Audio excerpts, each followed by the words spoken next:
Nasrallah के मारे जाने के बाद से ईरान ने इजराइल पर करीब 200 मिसाइल दागी थी, लेकिन उसके बाद भी इजराइल का ऑपरेशन तो रुका नहीं। भले ही वहां पर मस्जिद में बड़ी संख्या में लोग एकजुट हो जाएं, भले ही नसरल्लाह के लिए खुतबे पढ़े जाएं, लेकिन इससे इजराइल को कोई फर्क नहीं पड़ रहा है।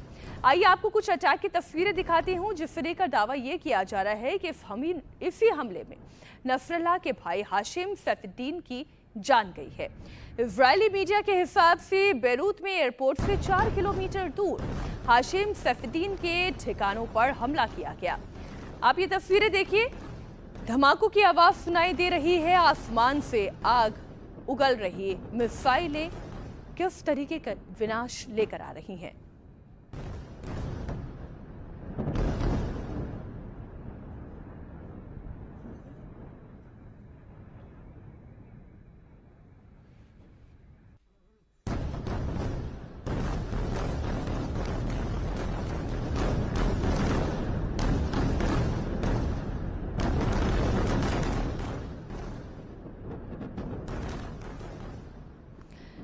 बेरूत में बीती रात एयरपोर्ट के बाद एक 10 से ज्यादा धमाके हुए।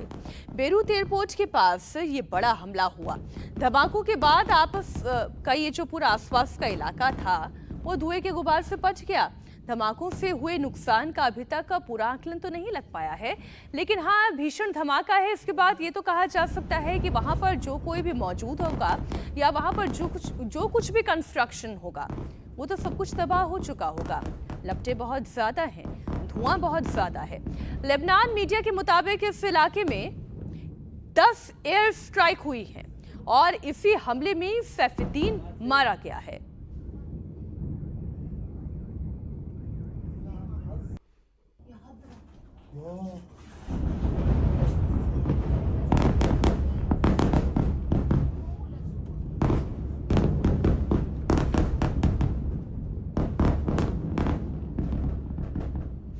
इजराइल ने 2 महीने के भीतर हिजबुल्लाह की पूरी लीडरशिप को खत्म कर दिया है। नसरल्लाह फैमिली को भी इजरायली सेना ने टारगेट किया है। 27 सितंबर को हिजबुल्लाह के हेडक्वार्टर पर 80 टन बम से हमला किया गया था। इसमें चीफ हसन नसरल्लाह मारा गया था। इस हमले में हसन नसरल्लाह की बेटी जैनब भी मारी गई थी। नसरल्लाह के दामाद हसन जाफर कासिर की मौत हो गई थी। मीडिया रिपोर्ट्स के मुताबिक सीरिया के दमिश्क शहर के करीब हवाई हमले में उसकी मौत हुई है और अब नसरल्लाह के भाई हाशिम सैफुद्दीन की मौत का भी दावा किया जा रहा है।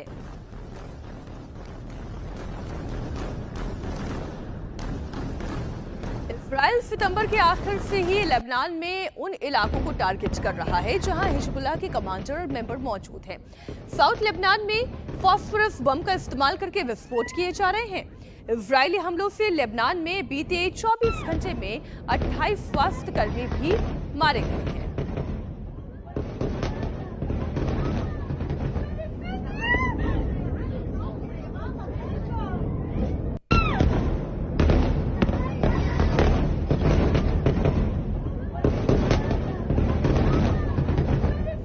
लेबनान की हेल्थ मिनिस्ट्री के मुताबिक पिछले 24 घंटे में इजरायली हमलों में 37 लोग मारे गए हैं और 151 घायल हुए हैं।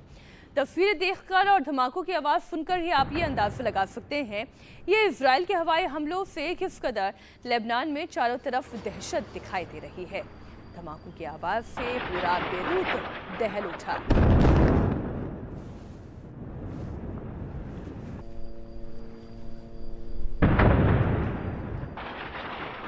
इजराइल को इस बात का फर्क नहीं पड़ता है कि ईरान, लेबनान, इसके अलावा सीरिया, चाहे यमन, इन तमाम देशों की बात करें वो सब एक साथ हो जाएं। हर हाल में इजराइल अपने ऊपर हमला करने वालों से बदला जरूर लेता है और इसीलिए ये तस्वीरें आपके सामने आ रही है। लेबनान में इजराइल का ग्राउंड से लेकर आसमान तक हर तरफ ऑपरेशन चल रहा है। इजरायली सेना ने साउथ लेबनान में चल रहे ग्राउंड ऑपरेशन में हिजबुल्लाह के एक फील्ड कमांडर को मार गिराया। इजरायली डिफेंस फोर्स ने बताया कि एयरफोर्स के साथ ही एक जॉइंट ऑपरेशन में एयर स्ट्राइक के दौरान हिजबुल्लाह कमांडर की मौत हुई है। बेरूत एयरपोर्ट के पास रात को इजराइल ने एयर स्ट्राइक की। 10 से ज्यादा धमाकों में 9 लोगों की जान चली गई है।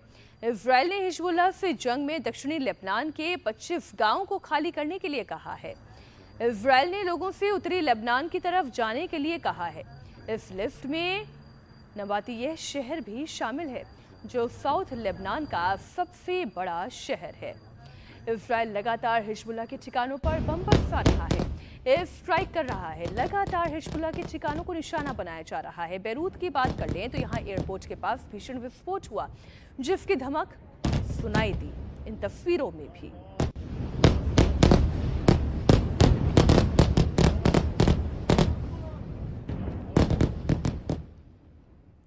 आइए अब आपको बताती हूं कि इजराइल इस वक्त कितने फ्रंट पर जंग लड़ रहा है और उसके दुश्मन देशों में इस वक्त कौन कौन है जिसे ईरान सपोर्ट कर रहा है। सबसे पहली जंग इजराइल की गाजा से शुरू हुई, गाजा पट्टी पर, जहां पर लगातार जंग जारी है और हमास के साथ इस जंग के साथ इसका आगाज हुआ और फिर ये जंग लेबनान की तरफ छिड़ गई। लेबनान से लगातार जब हमले होने लगे तो इजराइल ने अगला फ्रंट लेबनान की तरफ खोला। फिर यमन, जहां पर हूती विद्रोहियों के साथ, हूती आतंकवादियों के साथ इजराइल लोहा ले रहा है और इस बार तो ईरान ने सीधा सीधा वॉर फ्रंट खोल दिया है। तो ये वो 4 देश है जिनसे इजराइल इस वक्त लोहा ले रहा है। ईरानी मिलिट्री ने एक वीडियो जारी किया है, उसमें ये दिखाया गया है कि कैसे ईरान ने इजराइल पर 180 बैलिस्टिक मिसाइल से हमला किया। ये वीडियो आप देखें। इस वीडियो की लोकेशन की हालांकि अभी तक जानकारी तो पुष्ट नहीं हुई है। ये वीडियो ईरानी मिलिट्री ने जारी किया है, दूसरी किसी जगह से इसकी पुष्टि नहीं हुई है। इस हमले के बाद से पूरे मिडिल ईस्ट में भीषण जंग की आशंका पैदा हो गई है। इजराइल पर हमला करने के बाद ईरानी सोशल मीडिया हैंडल के इस तरह के कई वीडियो जारी हुए हैं। इनमें यह दावा किया जा रहा है कि इस हमले में इजराइल को बहुत बड़ा नुकसान पहुंचा है।